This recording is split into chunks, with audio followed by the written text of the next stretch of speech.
Hi,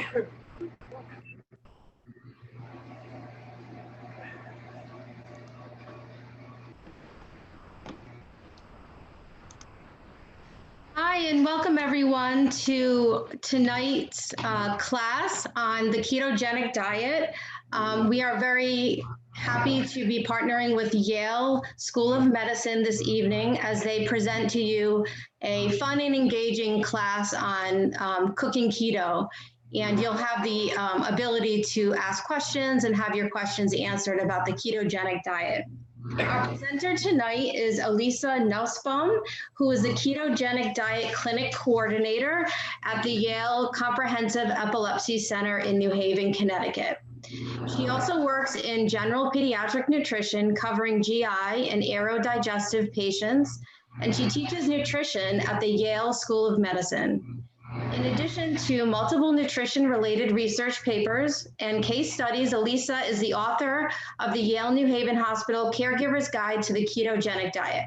She holds an undergraduate degree from Boston University, and she's completed her didactic internship at Yale, and she earned her master's in public health from UMass Amherst. We also have with us here tonight Dr. Vanita Knight, who is a pediatric epileptologist also at Yale New Haven Hospital. And Ilisa is going to introduce Dr. Knight a little bit more. So without further ado, I'm going to hand it over to Ilisa for our presentation tonight.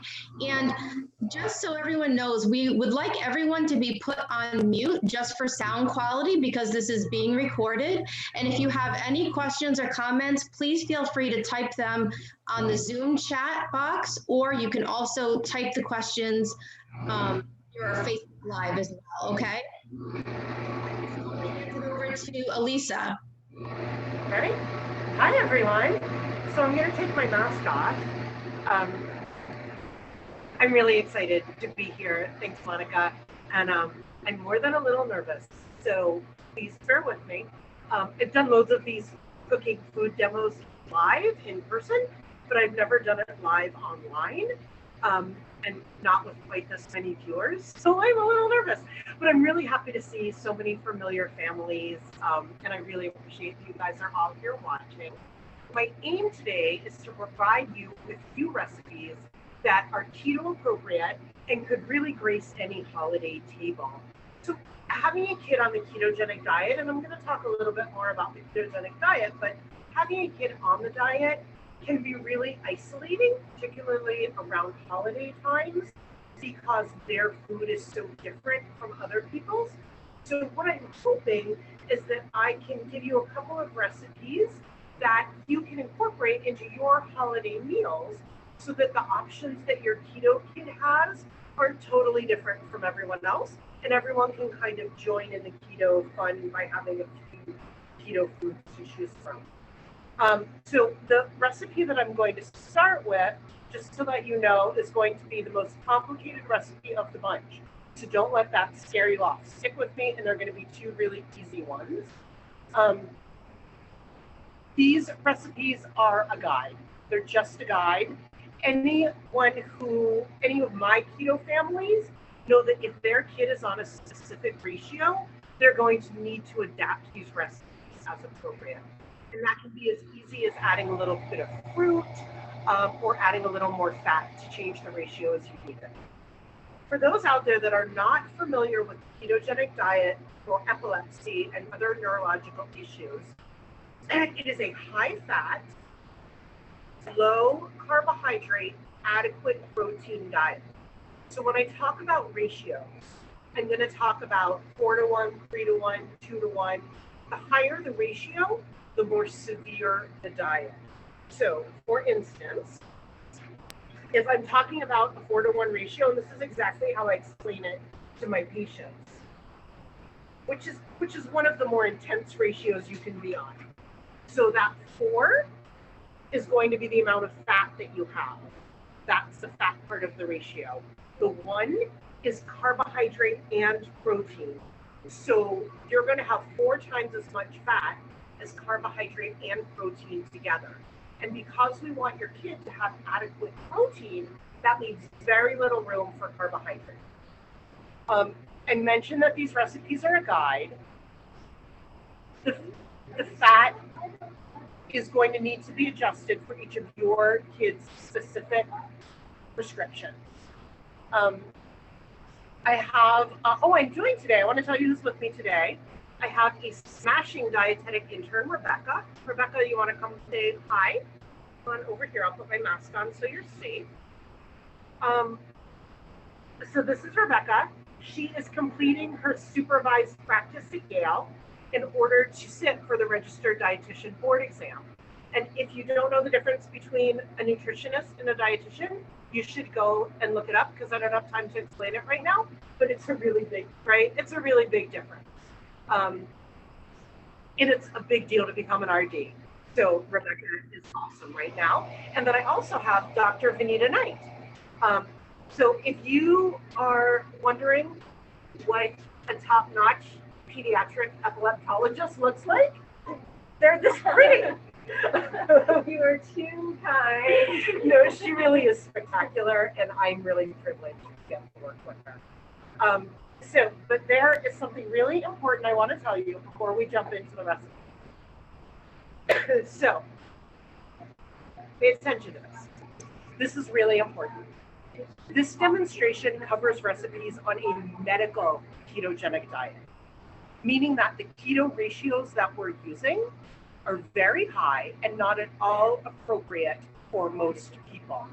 If you are watching this and you are doing keto for some other reason, weight loss, bodybuilding, you somehow believe that it's healthier for you, I do wish you the best of luck with whatever you're trying to accomplish, but please, please consult an actual medical doctor and registered dietitian to make sure that what you're doing is safe. The ketogenic diet, like any other medication that targets neurological issues, comes with a host of potential side effects. Some of them are just mildly unpleasant, and some of them are actually dangerous. What I tell patients is that you wouldn't take an anti-epileptic drug if it weren't prescribed to you. You wouldn't take Keppra or phenobarbital if a doctor wasn't prescribing it to you. This diet impacts you neurologically. So if you wouldn't take a drug that you didn't need for a neurological reason, please don't follow a classical ketogenic diet. It is not good for you. However, if you have seizures and you're on a ketogenic diet, it is good for you because we're working with the brain. So we're going to jump into the meatballs. These are cranberry meatballs, and this is the most complicated recipe I'm going to make right now. And it's not that complicated. It's like 4 different ingredients, and we're just going to put them all together. This recipe is actually a holiday recipe that is adapted from a recipe that my mom always made, these sweet and sour meatballs that I think are like a very traditional 70s suburban kind of recipe that my mom made with Heinz chili sauce and grape jelly, which we're not going to use today, but I use that as the basis for my recipe. I don't even make that recipe that often. My kids beg for it on holidays, so I make it sometimes. So I took that recipe and I keto adapted it. So the first thing I did to keto adapt that recipe is make a homemade cranberry sauce. So easy to make. Fresh whole cranberries, water, and Swerve, which is an artificial sweetener. And I know that just my families right now are getting really upset because they're saying, wait, Ilisa, you told us not to use sugar, alcohols, and artificial sweeteners, and now you're going to use a half-cup thing. So I'm going to come back to that in a second. I'm going to get this started, and then I'll explain the artificial sweetener issue with you. So what I'm going to do is in my stock pot, I'm going to just use a little Purell first, so I don't know what I touched. In my small stock pot, I'm going to put a bag of cranberries, and we're going to give you all of these recipes. I'm going to do a half cup of the Swerve sweetener, and this Swerve sweetener is made with erythritol. And full disclosure, the company that makes Swerve sent me that for free. but they didn't know I was going to be cooking online with it. They sent it to me because I actually won a raffle at a dietitian conference. That's what dietitians do for fun. We enter raffles for artificial sweeteners at conferences. We also shop for a lot of cardigans and rompers. If you have a dietitian and you're like, we're like one step cooler than an elementary school librarian. That's pretty much who we are. So we're going to let this... Better than the neurology conference. It is better than the neurology. We're way cooler than a neurology conference. And so I'm letting this cook. And as it boils and comes, what's going to happen is these cranberries are going to pop. They're going to mix with the sugar, and the whole mixture is going to thicken. And when it's done, it's going to look a lot like this. Right? Looks like regular cranberry sauce. Tastes a little less sweet than a regular cranberry sauce, but it's still really good. And for comparison's sake, so the cranberry sauce that you're going to buy from the grocery store, that's going to have probably about 50 grams of fat, or sorry, 50 grams of sugar, of carbohydrate, 50 grams of sugar per serving in a half cup. This has about 9. So it's 5 times less carbohydrate than in the store brand. So we're not going to use all of this in the meatballs. So you're going to use a half cup of it, and you're going to reserve the rest of it for whatever you might, with a delicious cranberry sauce with your keto kit. So you could put it on keto bread with toast. You could make a parfait with some whipping cream. You could put it on our keto cheesecake. That would be really good. All right, so I'm gonna let this keep cooking on the stove top over here. And then we're gonna move on to the caramelized onions. So I'm gonna hand you this, Rebecca. Thank you. I'm going to move this over here and turn the oven on.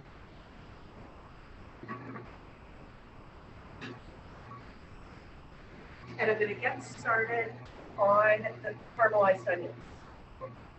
So, what are caramelized onions and why am I using them? Well, I tell you what they are. I'm going to melt this butter in this pan. So, when you have a kid on keto, one of the difficult things is flavors, because you can't use sugar. So a little trick is using onions, sweetening. When you caramelize onions, caramelizing is just a really fancy way to say cook low and slow so that the sugars come out of the onions. And I'm actually going to even cook them along a little bit. So after the butter melts and I start cooking these, we're going to cook them really slowly and at a very low heat, and they're going to get almost gooey. And that's going to be all of the sugars coming out of the onions. And that's going to be a little trick to sweeten your sauce without using actual sugar. So while this butter melts, I'm going to cut it up a little bit, make it melt a little more. The way that you do this, and you can use olive oil too. So if you're one of those people that's watching this and you're not really on keto or please don't use butter. I know you're not going to listen to me tell you not to do this. So try to do it the healthiest way possible. Olive oil is a great substitute for butter. I like that sort of modified keto that's more of a Mediterranean diet keto. So I'm going to add these onions. You could also slice these onions really thinly. I find it gives it a little bit of a silkier texture, but sometimes kids don't like that because they might feel a little slimy. So I tend to just use finely chopped onions. These are going to get translucent, which just means see-through. They're going to get sort of shiny and see-through. And when they get shiny and see-through, I'm going to turn down the heat to low, and I'm going to add a little bit of balsamic vinegar. And you don't need to write any of this down because we have it all on slides, and we're going to share the slides with you. Do a screen grab, or I bet Monica can send out copies to everyone.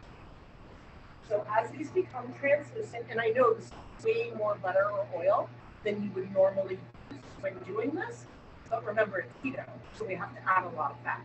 The whole point is fat. I'm gonna add in 1 tablespoon of this delicious balsamic vinegar, and that's gonna do a couple of things. It's gonna up the sweet content, and it's going to be another layer of flavor in the meatballs and sauce. So, and that's what this is really all about, is sort of layering flavors so that it's a more complicated taste. So this is going to cook very slowly, and it's going to become almost sticky. And that's when you know it's ready. Don't let it burn, but let it cook on low for about 25, 30 minutes. Stir it every now and then so it doesn't burn. And then when it's ready, you're gonna just put it to the side because we're gonna add it to the sauce in a minute. So I'm also gonna let this cook over here on the back burner.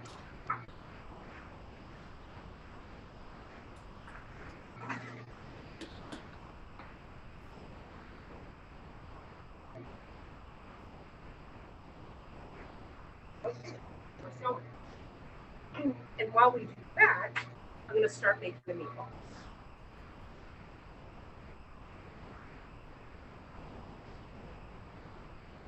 Thank you. Okay, I'm back.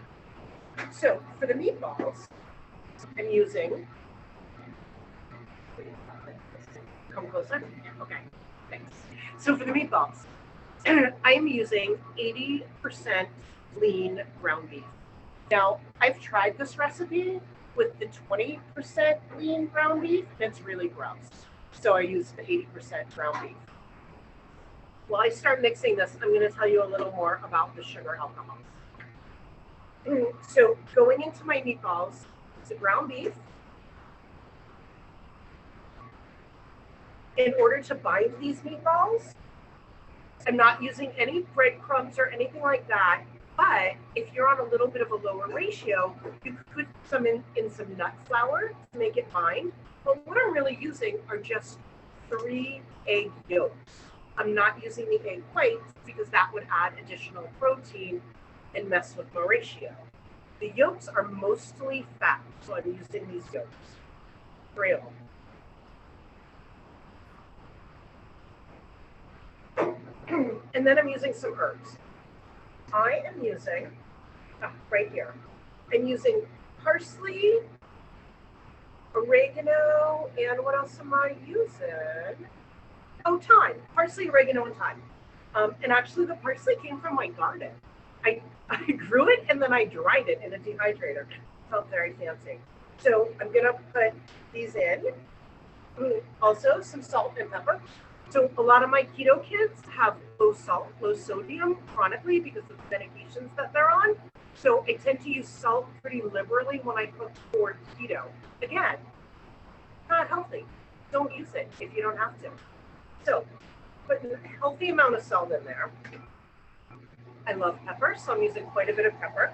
So herbs that are single, herbs like oregano, salt, the pepper, things like that. Parsley. These are all things that generally don't have any carbohydrates, and if they do, there's fiber in them, so we don't really count them. Now, I know there are some herb mixes out there. For instance, I'm thinking of these meatballs because I usually put Montreal steak seasoning in them or Quebec steak seasoning, and it's really delicious, but it has sugar in it. So those mixes that come pre-mixed often have a lot of sugar. So you have to be really careful that you're not using those and instead use individual herbs. So while I mix this up with my gloves, I want to go back and talk a little bit about those sugar alcohols. So I know that my keto families right now are saying, Ilisa, you told us no sugar alcohols, and then you just use that half cup of it in sweetener. So look, I was not lying to you. Here's the thing. Sugar alcohols, there's a lot of confusion around sugar alcohols, mostly because they are very confusing. So not all sugar alcohols are the same. and they don't function the same way in everyone's metabolism. In other words, different people process sugar alcohols differently. Also, when I say sugar alcohols, the alcohol part doesn't have anything to do with liquor. The alcohol part is simply the structure of the chemical compound that's called a sugar alcohol. Like if you remember back to high school chemistry, there are salts and things like this, just talking about the actual structure of the compound. But if you haven't had organic chemistry lately, you might not remember that. So that's okay. So just know that sugar alcohols aren't actually alcohol. There are a lot of different ones of them. They all behave differently. Erythritol, which is the one in Swerve, seems to be fairly safe. But here's the thing. If you have just started the ketogenic diet, I usually tell families no sugar alcohols until your child is well adapted to the diet. That usually means 3 to 6 months. When we start the diet, there are all these potential complications. And we really want to limit the variables as much as possible so that if something goes a little skewy or if something happens or there's some kink, and there are always kinks. Nothing ever goes completely smoothly with this diet. So if we can eliminate some of the variables and not have to worry about them, then that's a really good thing. And it makes it much, much easier. So if your kid has been on the diet for quite a few months now and things are going smoothly, ask your dietitian. If they say that you can start to use some erythritol, you can. So I'm going to start to make these meatballs. This size, about a walnut size, but honestly, it doesn't really matter. We're going to throw these right into the sauce because I'm going to make that next. But you could fry them first. You could bake them first. And if you do that, they'll get a really pretty, nice, shiny glaze on them.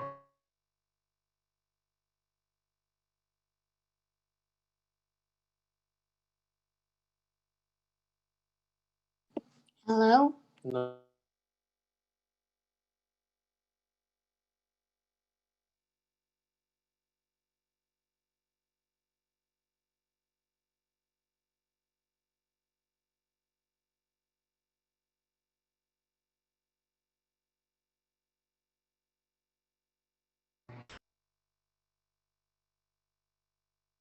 Sorry, I think I'm having a little technical problem.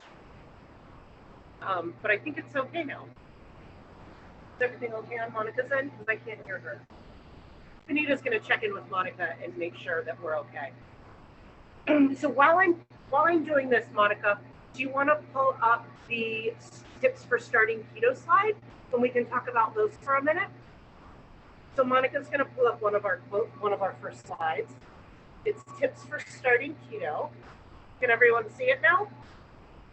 Can you guys see it? Okay. So the first one is keep it simple.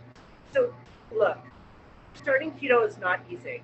So what I like to do is give parents recipes that are not too complicated, homogeneous mixture. And what I mean by a homogeneous mixture is that everything is the same. So for instance, this meatball and the sauce would not be homogeneous. The soup that we're going to make next and the cheesecake, those are all the same. It's a mixture that's all together. And the great thing about that is if your kid only eats some of it, like if they only eat half of it or 3/4, you know that they're getting the right keto ratio. They might not be getting the right amount of calories, but they're going to be getting the right keto ratio. Also, keep it simple because if there's some episodes of nausea or vomiting or GI distress, we know it wasn't because of an unfamiliar ingredient. The next thing is to batch cook and freeze. That's pretty self-explanatory. And I also recommend to new patients a daily keto supplement. So there are high-fat supplements like Keto V or Keto Cal. They're ready-to-drink beverages. One a day can be really helpful in staying in ketosis. They're filling. They keep for a year. You can make various shape recipes with them. I always tell my keto families that they need to taste a bunch and then have a case on hand of their favorite. So these meatballs, if you were to weigh them on a gram scale, because most of my families do cook up with a gram scale, these are going to be about 30 grams each. The next tip for starting is to track. Oh, this is so important. You need to really track the ins and outs. So what your kid is taking in, what they're putting out on the other end, and then also seizures.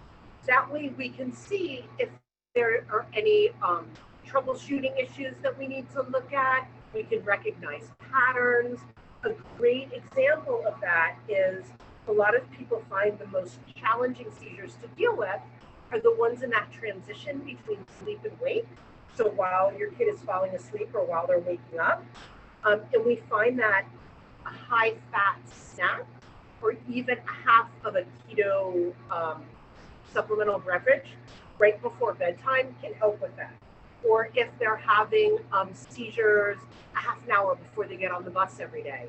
If you're tracking it, we can find out if maybe we need to move something a little bit. I'm gonna put these meatballs aside for a moment because I haven't finished rolling all of them. Take off my yucky gloves and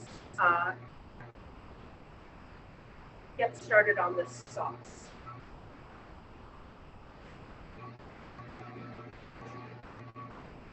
Saucepan. So Elisa, I'm not sure if Vanita can hear me. I have a question. What was that, Monica? I didn't hear her. Was she talking to me? I'm so sorry, Monica. I might not have heard you. Oh, that's okay. I just have a question from one of the participants. Sure. What's the question? So the question is, what would be the sweet alternatives for those who started the modified Atkins diet if they try to avoid using sweeteners? Oh, so the erythritol is fine. But here's the thing with any artificial sweetener. They're going to upset your stomach. They're going to upset your stomach. They're going to cause some GI distress. So whatever you choose, go slowly. Introduce it really slowly. There could be a lot of gas, a lot of bloating. The other sweetener that I like is a liquid stevia. Do I have a liquid stevia? It's a little dropper bottle. Oh, yeah. So this is an example of a liquid stevia. You can get it at the grocery store in the baking aisle. And that is, you just need a drop or two. It's so strong. Sometimes I'll use this in my coffee and literally one drop. Do you want to, Monica, put up the cranberry meatball recipe so people can take a look at it while I put the sauce together? And maybe if they have a question about the sauce or the meatball recipe, I can do it while putting this together. That is a really good question about sweeteners, and I get that one a lot. Oh, and I just the last couple things on that list, I know we took it down before I finished, but the Keto Calculator, thanks, is really important for creating new recipes. If you learn to use that and become adept at it, and your dietitian should be able to get you an account there, it's only for medical keto patients. But if you are able to play around with that recipe, that keto diet calculator, you're going to find that you can do a ton of really fun recipes. So learn to use that keto calculator. And the last thing on that list is to find a community. And I know that has really helped a lot of our patients because they get to go online and find others that have sort of been through the same thing and experience the same thing. So I would really encourage that. But the most important thing about that is listen to your providers. So listen to your medical team, because what one family does for their keto kid might not be what you will do for your keto kid. So we're doing the sauce. I agree with Elisa on that. Let us know what you're doing, please, please. We want to be involved and make sure that you're doing it safely for your child or yourself. And that goes for supplements too, right? Yeah, absolutely. If you're on any supplements, you need to let us know about it. We're not going to judge you. It's okay. Just we need to know. So my more serious keto kids are even really careful about things like carbohydrates that can be absorbed through your skin or through your mucous membranes. So things like chapstick or lip gloss or sunscreens or lotions, diaper wipes. My really sensitive kids, we have to get no carb versions of that. I mean, think about toothpaste, right? Kids' toothpaste is totally filled with sugar. So we really have to use a no carbohydrate toothpaste. So just to let you know the sauce, you saw me put the cranberry sauce in. I'm putting in a little bit of freshly squeezed lemon juice. If you want to use the lemon from the jar, I'm not going to tell anyone, it's okay. Same with the balsamic vinegar. If that's too fancy for you and you don't want to use it, it's totally okay. Again, a little pinch of salt. I'm going to put a little bit of garlic powder in here. But you do the flavor profile that makes you happy. Pepper, because I always use pepper. And then while you stir this, you just plop in the meatballs. And like I said, you could broil these first or cook them first, or you can just dump them right in. And I'm just going to dump them right in, just like that. So this is going to cook for about half an hour uncovered and then a half an hour covered. And it's going to be really delicious. So Monica, if you don't mind, what I think I'd like to do right now is maybe put up one of our keto questions. So we have a couple of questions, hopefully, that our more experienced keto parents can answer. I think this one is, what is the most challenging part of initiating the ketogenic diet? So please have, if you've been on the ketogenic diet for a while, please let us know what the most challenging part was for you in initiating the ketogenic diet for your child, because I know that that can be the hardest part, is sort of starting it. I also want to mention, when you guys were looking at that recipe, that recipe had both grams and American measurements in it. So our really serious keto kids need to measure everything on a gram scale. I have one right back here. This is the one we use. This is the one we teach parents how to use. And then everyone goes home from our hospital with a little scale of their own that they can use at home. So that's why you'll see a number of different recipes. But if you're on a modified ketogenic diet, you'll see that there are also sort of more general American recipes next to there, and you don't have to be quite as careful. Okay, are we ready to start our soup? Let's start our soup while you guys are thinking about that question. So for the soup, this is going to be a butternut squash soup. This one is really straightforward. You can do this with a lot of different vegetables. Cream of broccoli soup is nice, but I think for fall or holidays, this cream of squash soup is such a pretty color. We're going to start with butter, but again, you can use olive oil, totally okay. I would even encourage it. You're going to cut down on saturated fat that way. And that's another thing. If you are on the ketogenic diet, it's really important to get labs. What would you say, Dr. Knight, every 3-4 months? Most of our stricter kids are about every 3 months. Every 3 months for the stricter kids. Yeah. But you want to make sure you get those labs, particularly your lipids. Yeah. Because those can be a big deal. So I'm melting the butter in the saucepan, and I'm going to add in garlic. There's garlic in this recipe. I'm using it in 2 parts. Remember when we were making the meatballs, we talked about layering flavors? That's what I'm going to do with the garlic. I'm going to put 1 tablespoon of garlic in the very beginning with the butter and let it sort of cook a little bit and get brown a little bit, and it'll bring a more mellower garlic flavor. And then at the very end, I'm going to put in some fresh garlic before we blend it. And you'll see that'll give like a nice bright kick to it. Of garlic. So we actually get 2 different garlic flavors, 2 different layers out of the same garlic. So the butter's in there.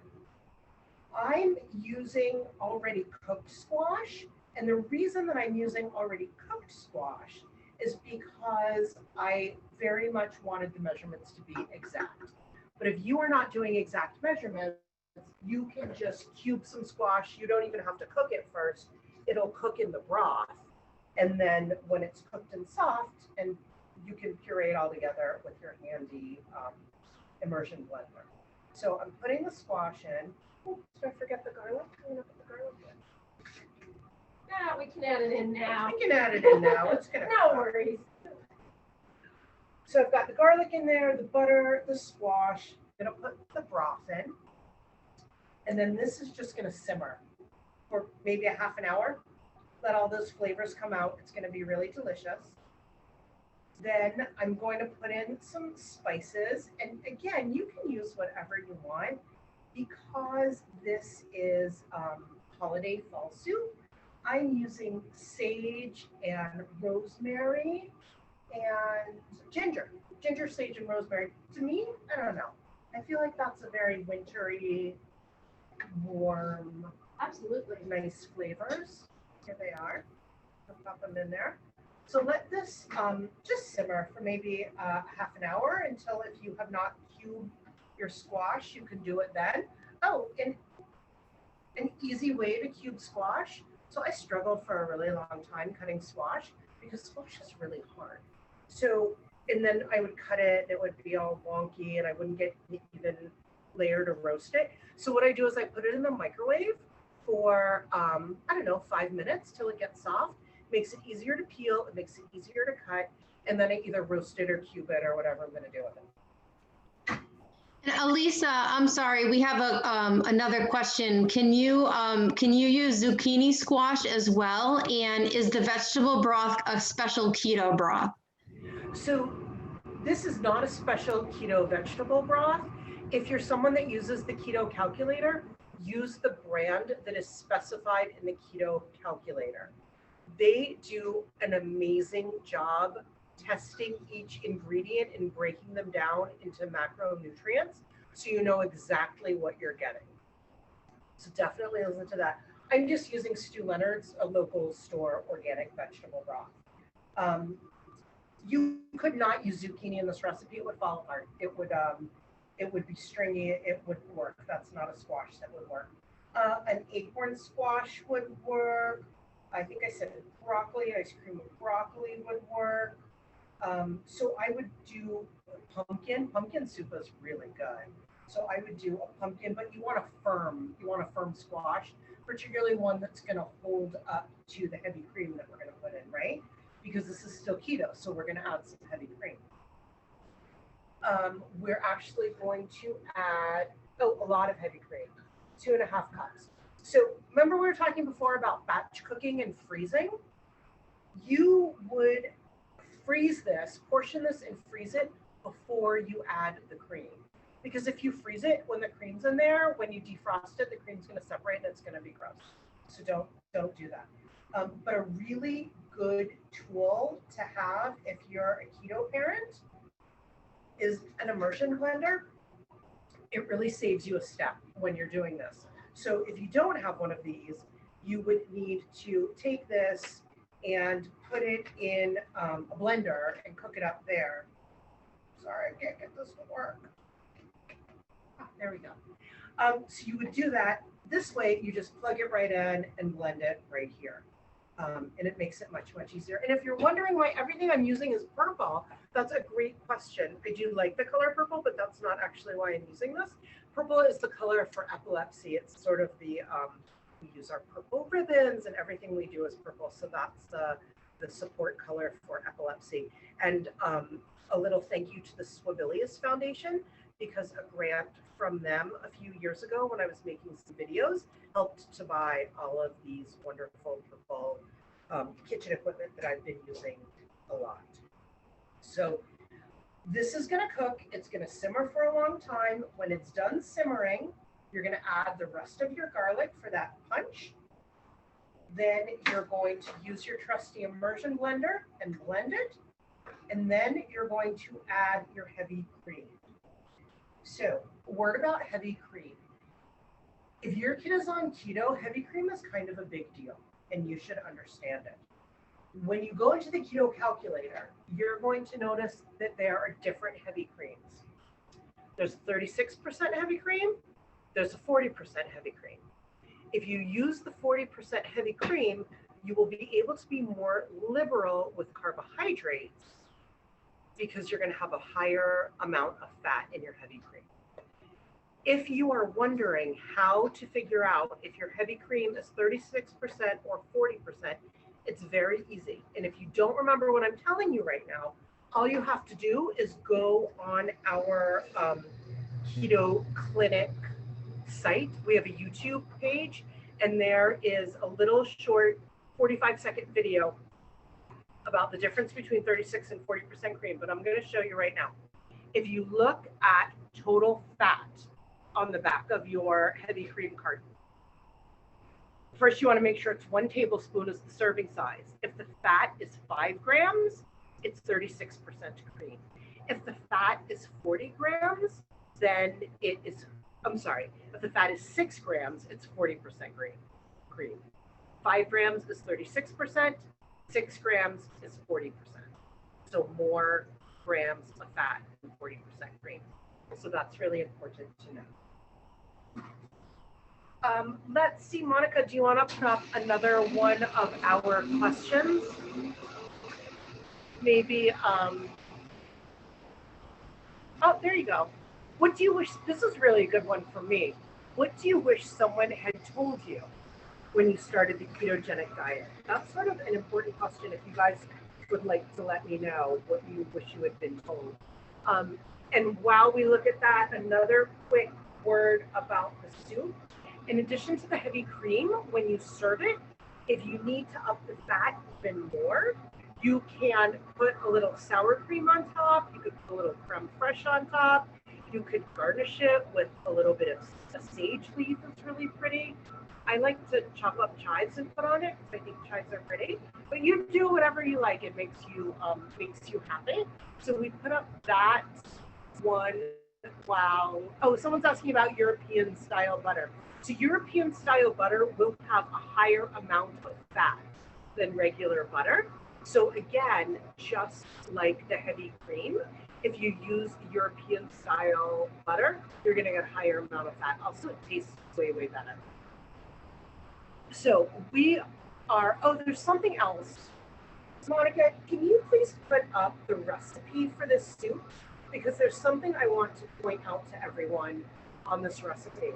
So if you look at where I have the 2 grams of ginger, 2 grams of sage, and 2 grams of rosemary, you'll notice that they're all 2 grams in weight, but the volume measurement is different.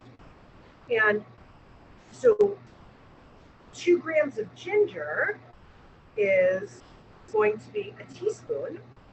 2 grams of rosemary is going to be 2 teaspoons, and 2 grams of sage is a tablespoon. So why is 2 grams of ginger a teaspoon and 2 grams of sage a tablespoon? Different volumes. So ginger is really packed, almost like sand, right? It's round. So think about holding a handful of sand in one hand and a handful of leaves in another hand, right? The sand is going to be much heavier than the leaf.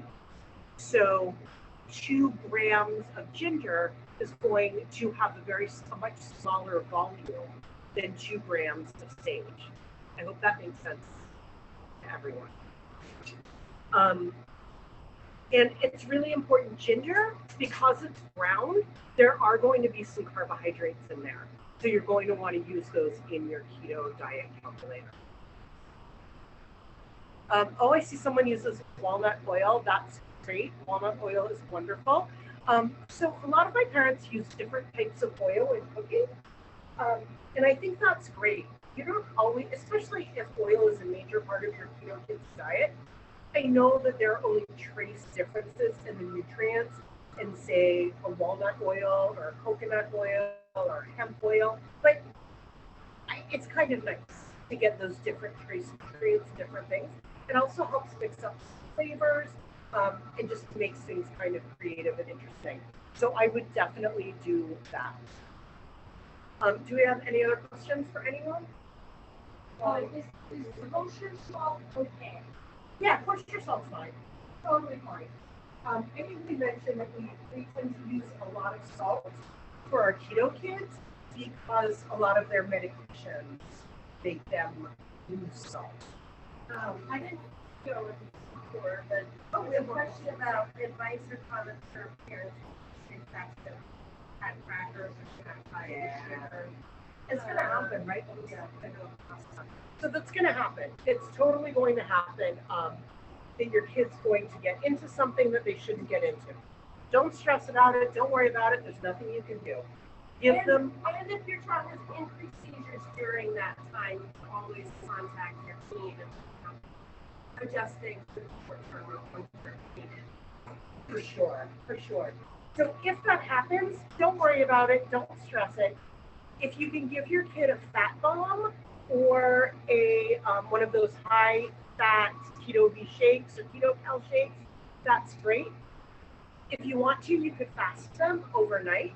I'm not really a big proponent of starving children, but if you do fast them overnight and just give them water or maybe a high-cal shake, a keto shake, it will help them get back into ketosis. So the last thing we're going to make today, and then I think we're going to have time for some questions, is cheesecake. And I'm going to use a blender for this. So look, I know that the cheesecake sounds so unhealthy, and it is, but listen, if you're just starting the diet and you have a tricky toddler or a strong-willed kid or a strong-willed teenager, they can absolutely spend the first few weeks of the diet on cheesecake, keto mac and cheese, alongside a multivitamin and a shake here and there. Seriously, it is really important that in the beginning part of the diet, the important thing is getting them into ketosis and realizing an impact on seizures. That's what we're worried about in the beginning. And it's the holidays. Right? So be nice. Once things are smooth and we've worked out any kinks, then we can work on expanding their palate a little bit. But to start, let's just start with whatever they're going to get in and get them into ketosis. Okay? Let's worry about those seizures first, shall we? And then we will worry about all of their other micronutrients. So, delicious keto cheesecake. I'm going to unplug this so I don't accidentally burn myself. Because that definitely happen. And if I seem happier, it's because we're getting towards the end. So I'm getting a little relieved that we're almost done. I have another question. Another question About tips to incorporate MCT oil or MCT powder into the diet. So the MCT oil can be free and it can be a great resource. The risk that you run is a couple of things. First of all, if you ever tasted MCT oil, it's disgusting. So I don't necessarily encourage straight MCT oil. And the reason that MCT oil is important, though, is that MCT oil is broken down in a different part of your GI tract than other fats. It's broken down farther in your intestines. So a lot of the GI implications that sometimes come with a high-fat diet, you see less of with MCT oil. But you can incorporate small amounts of MCT oil in any of these other ways that we are incorporating oil. And MCT oil can be really good. That's one of the reasons I like coconut oil. Coconut oil is not all MCT oil. There's a mixture of MCT oil and other types of fats, but it's pretty well digested. So that's a really good one. Is there another part of that question? There's a separate question. Can you make the cheesecake without the peppermint syrup? Oh yeah, you can use whatever syrup you want. I just did peppermint because, Christmas and all. That's right. I'm Jewish. I don't really know these things. The follow-up to that was, what is the first serving information for each dish, fat, carbs, So you're gonna get this. This is going to be on the recipe and then also on the keto diet calculator. That's where you're really going to want to go for the exact carbs. And it does tell you though, like for instance, this peppermint cheesecake is a 4-to-1 ratio. So the 4-to-1 ratio is going to be 4 is fat and 1 is the carbohydrate plus the protein. This recipe is really adaptable. This recipe is so easy. It's super, super malleable in terms of ratio, texture, and flavor profiles. And the calories are going to change depending on how you change the ingredients. So that's why you need to learn to use the keto diet calculator. So you can adjust this recipe up or down by decreasing the butter, adding whipped cream on top, adding some binders, like maybe a little bit of a coconut flour that's going to hold it together. So you have to decide or play around with it and see whether you want an eggier, softer cheesecake or more of a cake-like texture. Part of it depends on preference, and part of it depends on your ratio, mostly the ratio. So the way that I'm sweetening this, so I'm just going to, I measured out the cream cheese already. It's just softened brick cream cheese. We're using the heavy cream. It's 1/2 cup of heavy cream. 1 egg. And I could have used an extra egg yolk if I was looking for a little more action, a little more fat in there. It is going to change the texture though a little bit. I'm using 2 tablespoons of butter just because I needed more fat and I wanted to mix up the flavor a little bit and not just have the cream cheese flavor as my fat. And then I'm using a sugar-free coffee syrup. I'm not going to show you the front of it because it's not the one that I wanted to use. The one I wanted to use is the Da Vinci syrups, but I couldn't get it in time. But the Da Vinci syrups are all in the keto calculator. They're very low in carbohydrates. They come in a million flavors and a tiny, tiny bit goes a really long way. So I'm going to put in how much of this? Approximately 2 tablespoons. So, thank you. So again, they have a dolce de leche one that's really good. There's a vanilla caramel one that's good. Play around with the texture and play around with the flavors to decide what you like. This is going to be really loud for a second, so I apologize. So that's mixing up.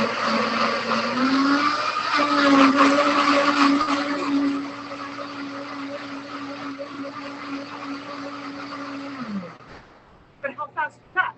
That whole thing came together in less than 5 minutes. Then we're just going to pour this mixture into your greased pan, your greased dish.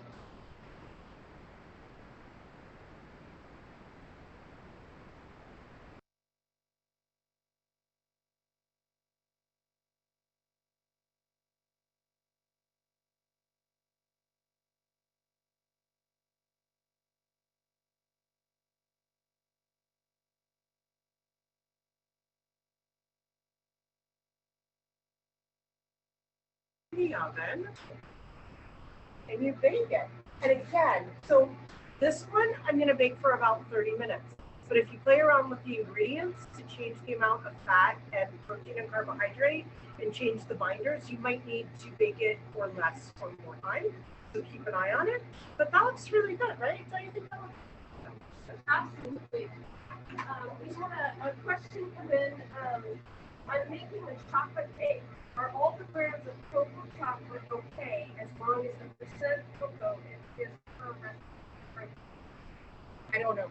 I have no idea of that. I think so. I'm right. Would you think so? But I don't actually. Sorry, I don't actually know the answer. Keto Calculator. Yeah, I would go on the keto calculator, but I think as long as it's unsweetened chocolate, I think all unsweetened chocolate should be okay.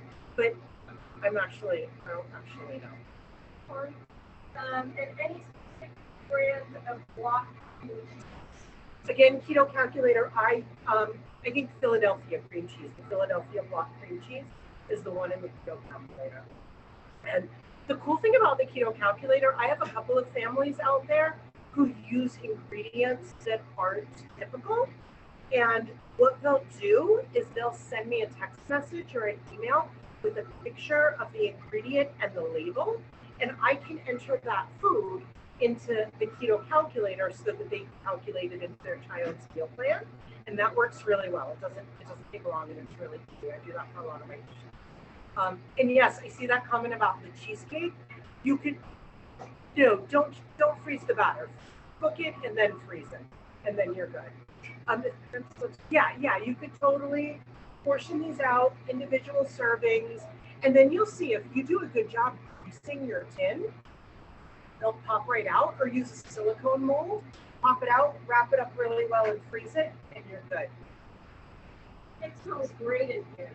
Yeah, it does smell really good in here. We have like a whole holiday feast going on. So what other questions do you guys, any other questions for me or for Dr. Knight? Oh, yes, we had another question that we can put up.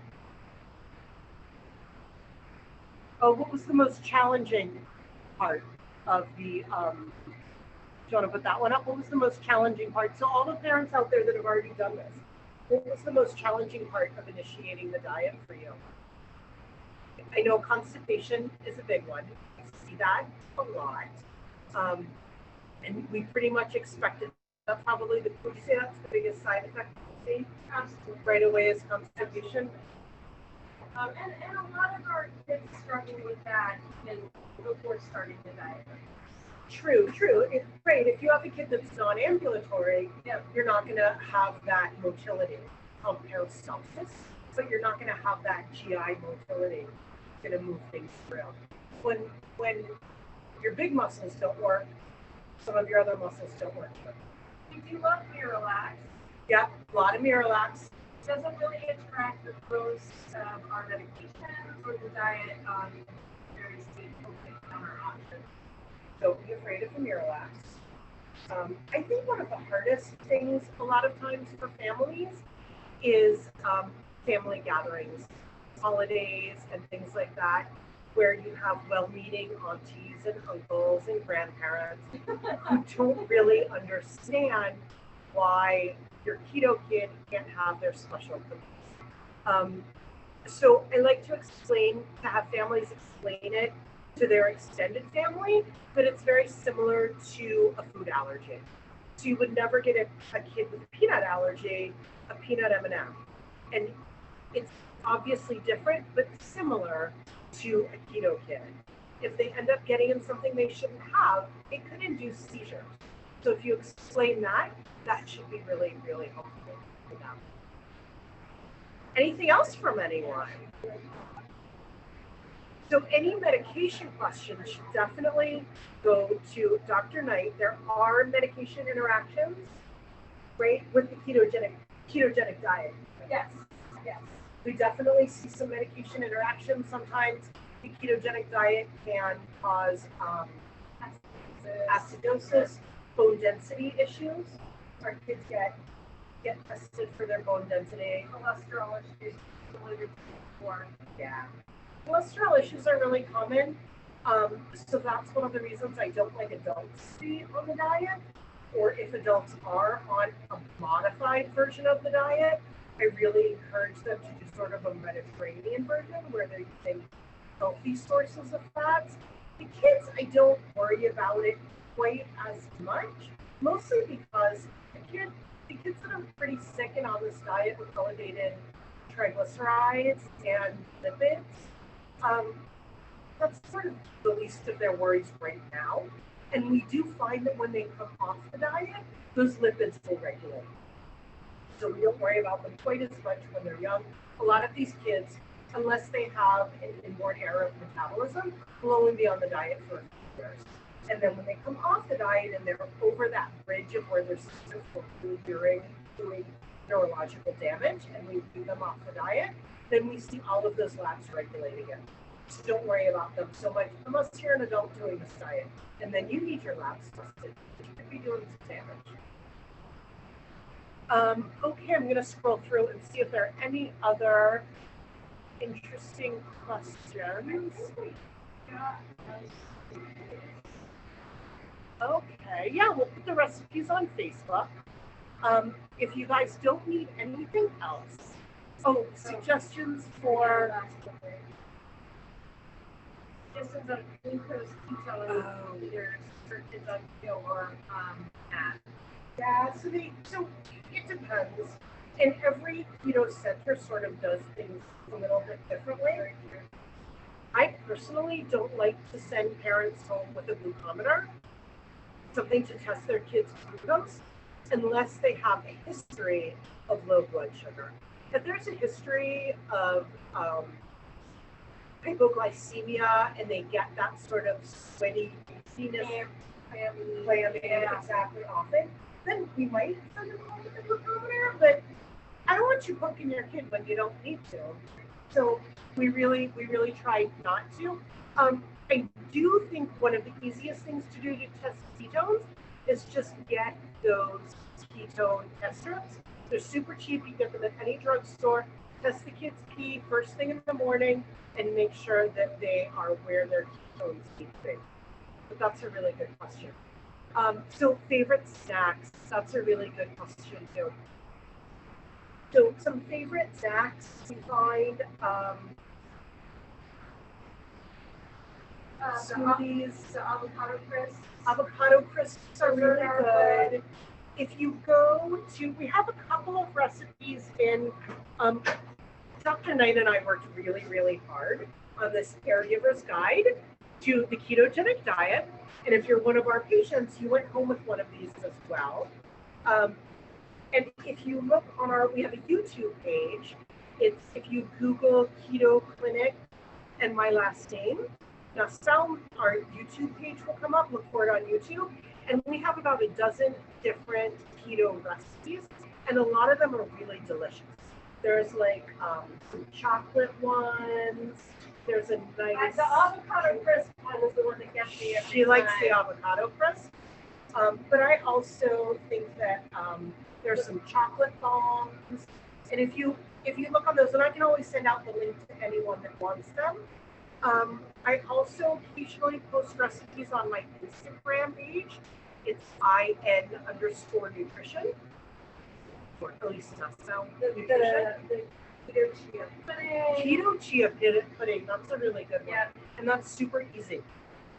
You just take your source of fat, add in some flavoring, add in a couple tablespoons of chia seeds, shake it up, let it sit in the refrigerator overnight, and those chia seeds are going to blossom, they're going to expand and absorb that, and it's going to be like a keto kind of, like a pudding kind of texture. But I do think we're actually out of time, and we're 2 minutes over. Do you want to put up that last slide so people have my contact information, Monica? So I think that up there it is. So you can see my email is up there, and please don't send me any emails telling me that keto is the best thing ever and you were using it. I don't want to get in any argument with anyone about keto being healthier than it actually is. So please don't send me angry emails. It's very fragile. But if you have any real questions about medical keto, please send me an email. I'm happy to try to answer them. And also my Instagram page is up there. It is not all keto on that Instagram account, but it is science and evidence-based only nutrition information. So if you follow me, you will only get science, evidence-based nutrition information. So thank you, everyone. Dr. Knight, I'm going to say goodbye. Thanks, everyone. Thanks. We're so glad some of our patients were here. It was great. We also had some of our community on. Oh, nice. Well, so thank you, everybody. Really glad, and big thanks to Rebecca, future registered dietitian. Yeah, Get in here and say goodbye to everyone. Great job. Thanks, everyone. Thanks, Monica.